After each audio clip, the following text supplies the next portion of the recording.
All right, Hillary, what we got going on? All right, so today we are going to be preparing the beds for our first produce crop.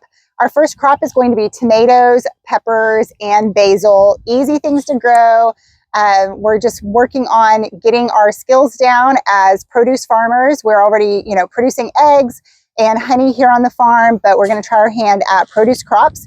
So I'm going to be planting them in the ground, no raised beds. So here in North Texas, the soil is very clay rich and it doesn't have a lot of great drainage. So we're going to be tilling up the beds with this tiller. I was going to ask you, what do you got there?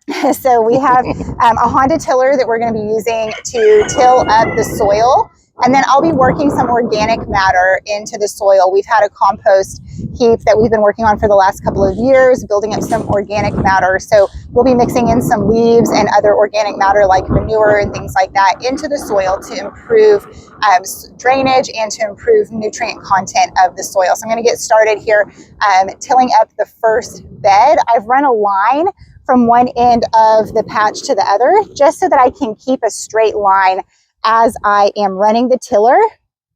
This is going to help me to keep the beds well aligned. I want to make sure,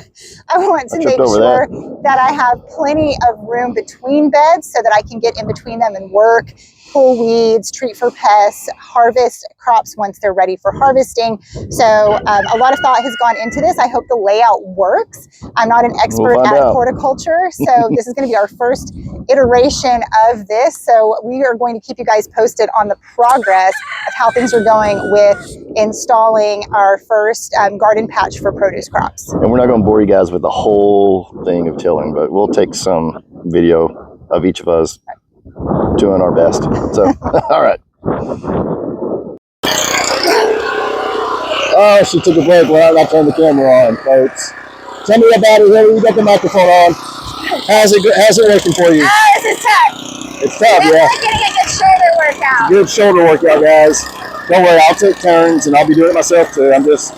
She wants to be on camera first. And guys, this is our first time doing this, so if you have some better techniques for us, let us know in the comments section, but we'll figure this out.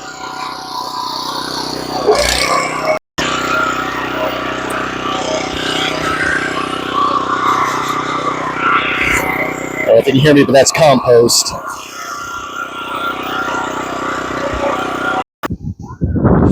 Guys, I don't know if you can hear that or if it's picking up on these mics, but I don't know if you can hear the coyotes howling in the background.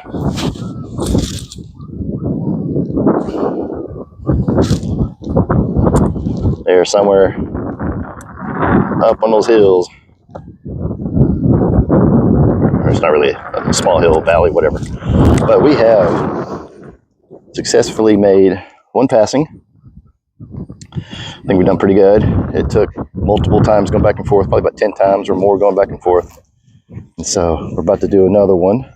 Okay, guys, so we have our first long row in the ground. We've tilled in some organic matter and it's tilled in about 4 inches deep. When we plant the tomatoes, I'll show you how we're going to plant those to make sure that they develop really good root systems, because tomatoes typically like to be planted pretty deep. The tiller is a lot heavier and the soil is a lot harder than we anticipated. So we'll probably still have to do a little bit of amendment next week before we actually put the tomatoes in the ground. So we'll keep you guys posted on that.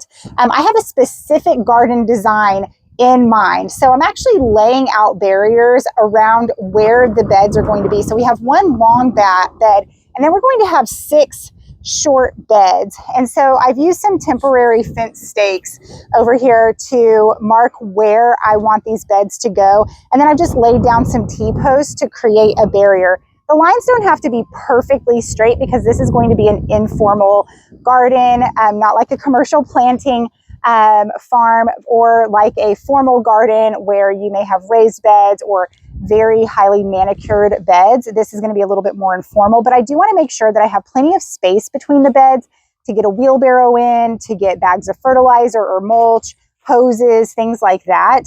So I'm creating a lot of space in between them so that I can maneuver around the beds. This is also going to enhance drainage, prevent erosion, and make sure that I'm able to keep certain species separate from others. So we're getting ready to till our first short bed. We'll have 6 of these short beds with access in between for easier tending to the plants, pulling weeds, pulling off pests, applying mulch, tending to the soil, watering, trimming, pruning, all of the things that need to be done to keep up the plants and make sure that they stay healthy through the whole growing season. Right, so we're getting ready to till up this short bed, and then we'll show you how that looks. All right, so we're going to have 6 short beds, right? 6 short beds. And so one's going to go one right will be there. Here. We'll have another one and another one parallel. Here, and one over here where my finger. Right, and then there's going to be a mirror image on the other side we're going to have a gate here. The planting area. And then a little walkway right through here where my finger is.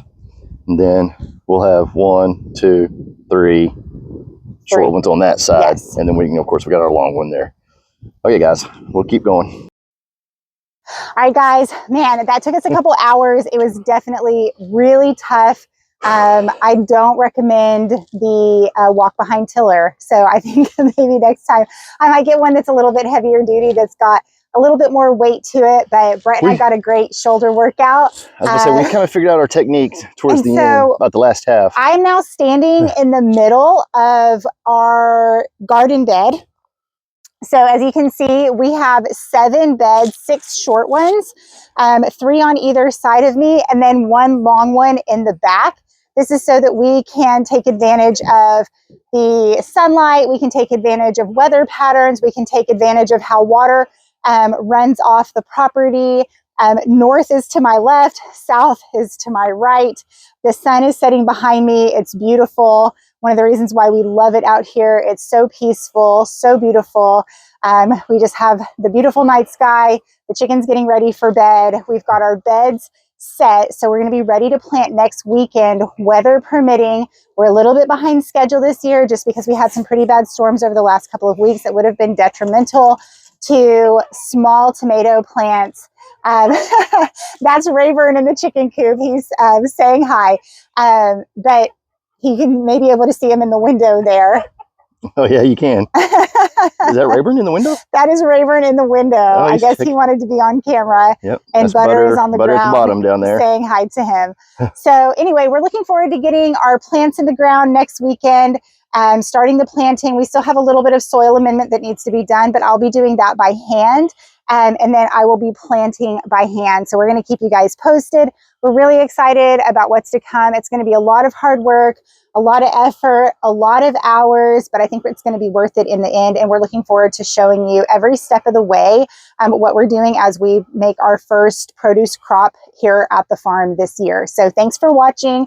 Thanks for tuning in. I hope you like and subscribe. We love White Mule Farm. We hope you do too. And we'd love to hear your comments. If you have had any experiences like this, if you've struggled with a walk behind tiller before, I would love to hear about it. So definitely put your comments below and we would love to hear back from you. Thanks so much for watching and we'll keep you guys posted.